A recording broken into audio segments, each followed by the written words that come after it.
কম্পিউটিংয়ের এই অবিশ্বাস্য যাত্রাপথে আপনাদের স্বাগত। চলুন আজ কম্পিউটারের গল্পটা শোনা যাক। এই গল্পের শুরুটা কিন্তু হয়েছিল খুব সাধারণ একটা মানবিক চাহিদা থেকে, আর সেটা হলো গণনা করার চাহিদা। ভাবা যায়, একটা সময় ছিল যখন মানুষ ফ্রেমে গাঁথা পুঁথি দিয়ে গুনত, আর আজকের শক্তিশালী ডিভাইসগুলো প্রতি সেকেন্ডে ট্রিলিয়ন ট্রিলিয়ন গণনা করতে পারে। প্রায় ৪,০০০ বছরের এই লম্বা যাত্রাটা আসলে দ্রুত থেকে দ্রুততর উদ্ভাবনের এক দারুণ গল্প। আমাদের এই গল্পের শুরুটা কিন্তু সিলিকন চিপ দিয়ে নয়, বরং হাজার হাজার বছর আগে, যখন মানুষের খুব সহজ আর সাধারণ একটা প্রয়োজন ছিল গোনা বা গণনা করা। আর এই প্রথম ধাপগুলো পার হতে কিন্তু হাজার হাজার বছর লেগে গিয়েছিল। বলতে গেলে অ্যাবাকাসে ছিল মানবজাতির প্রথম ক্যালকুলেটর। কোনো ব্যাটারি নেই, কোনো স্ক্রিন নেই, শুধু একটা ফ্রেম আর তাতে কিছু পুঁতি। কিন্তু এই সহজ যন্ত্রটাই হাজার হাজার বছর ধরে ব্যবসা বাণিজ্য থেকে শুরু করে সব গণনার কাজে প্রধান হাতিয়ার ছিল। আজকাল তো প্রতি বছর নতুন টেকনোলজি আসে, তাই না? কিন্তু তখন ব্যাপারটা একদমই অন্যরকম ছিল। একটা বড় আবিষ্কারের পর আরেকটা আসতে লেগে যেত শত শত, এমনকি হাজার হাজার বছর। এই টাইমলাইনটা দেখলেই ব্যাপারটা পরিষ্কার হয়ে যায়। এরপর ১৭০০ শতাব্দীতে এসে মানুষের চিন্তাভাবনায় একটা বড়সড় পরিবর্তন আসলো। তারা শুধু গুনতে চাইছিল না, তারা এমন একটা যন্ত্র বানাতে চাইছিল যা নিজে নিজেই, মানে অটোমেটিক্যালি গণনা করতে পারবে।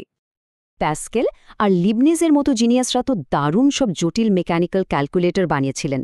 কিন্তু মজার ব্যাপার হলো, প্রোগ্রামিংয়ের সবচেয়ে গুরুত্বপূর্ণ আইডিয়াটা কিন্তু এসেছিল একটা তাঁত যন্ত্র থেকে। হ্যাঁ, পাঞ্চ কার্ডের ধারণা। কিন্তু আসল বিপ্লবের স্বপ্নটা দেখেছিলেন চার্লস ব্যাবেজ। তাকে অনেকেই কম্পিউটারের জনক বলে থাকেন, কারণ তিনিই প্রথম এমন একটা মেশিনের কথা ভেবেছিলেন যাকে যে কোনো কাজের জন্য প্রোগ্রাম করা যাবে। তার এই স্বপ্নের নাম ছিল অ্যানালিটিক্যাল ইঞ্জিন। যদিও তিনি তার জীবনে এটা পুরোপুরি বানিয়ে যেতে পারেননি, কিন্তু তার নকশাতেই ছিল আধুনিক কম্পিউটারের সব মূল উপাদান, একটা লজিক ইউনিট, মেমরি, সব কিছু। আর এই মেশিনের আসল ক্ষমতাটা কে বুঝতে পেরেছিলেন জানেন? Ada Lovelace. তিনি ব্যাবেজের ইঞ্জিনের জন্য প্রথম অ্যালগোরিদম লেখেন, আর এভাবেই তিনি হয়ে ওঠেন বিশ্বের প্রথম কম্পিউটার প্রোগ্রামার। তো এতক্ষণ আমরা গিয়ার আর লিভারের গল্প শুনলাম। এবার চলুন এক লাফে চলে যাই বিংশ শতাব্দীতে। এখানে যান্ত্রিক গতিকে পেছনে ফেলে দেবে ইলেকট্রনিক্সের অবিশ্বাস্য স্পিড। পার্থক্যটা ছিল একদম মৌলিক। একদিকে লোহার গিয়ার আর লিভারের নড়াচড়া, আর অন্যদিকে ভ্যাকিউম টিউবের ভেতর দিয়ে বিদ্যুতের প্রায় আলোর গতির প্রবাহ। এই পরিবর্তনটাই ছিল একটা গেম চেঞ্জার। আর এই বিপ্লবেরই ফসল ছিল ইয়ানিয়াক। এটা ছিল প্রথম সত্যিকারের জেনারেল পারপাস ইলেকট্রনিক কম্পিউটার। এখান থেকেই ইলেকট্রনিক কম্পিউটিং যুগের আসল শুরু। তবে প্রথম দিকের এই কম্পিউটারগুলো কিন্তু আজকের মতো ছিল না। এগুলো ছিল বিশাল আকারের, মানে পুরো একটা ঘর লেগেছে তো, আর ইলেকট্রিসিটির খরচ করত অমছম। নির্ভরযোগ্য ছিল না খুব একটা। কিন্তু এগুলোই প্রমাণ করেছিল যে বড়সড় ইলেকট্রনিক ক্যালকুলেশন আসলেই সম্ভব। এরপর থেকেই শুরু হলো আসল প্রতিযোগিতা। লক্ষ্য একটাই, কম্পিউটারকে কিভাবে আরও ছোট, আরও দ্রুত, সস্তা আর নির্ভরযোগ্য বানানো যায়। আর এই দৌড়টাই পরের কয়েক দশক ধরে প্রযুক্তি বিশ্বকে নিয়ন্ত্রণ করেছে।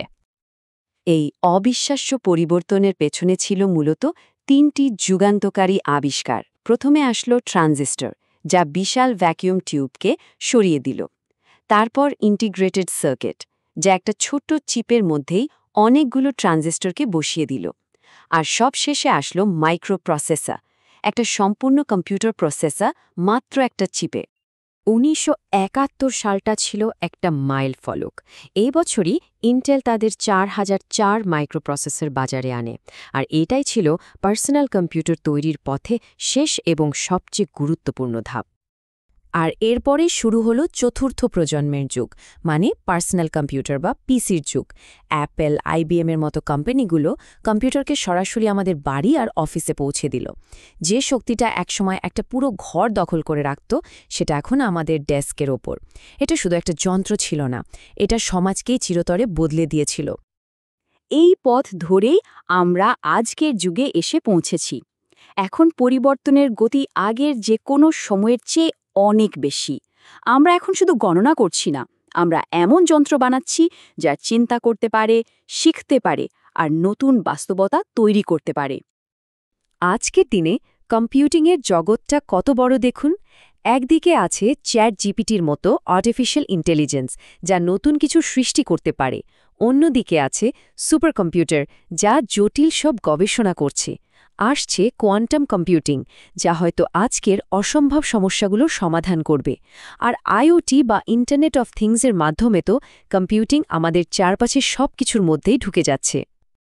অ্যাবাকাসের পুঁতি থেকে আজকের আর্টিফিশিয়াল ইন্টেলিজেন্স, মানুষের বুদ্ধিমত্তা আর উদ্ভাবনী ক্ষমতার কি অসাধারণ এক যাত্রা, তাই না? এই ৪,০০০ বছরের পথ চলা মানব সভ্যতাকে এরপর কোথায় নিয়ে যাবে, সেটা ভাবলেই অবাক হতে হয়।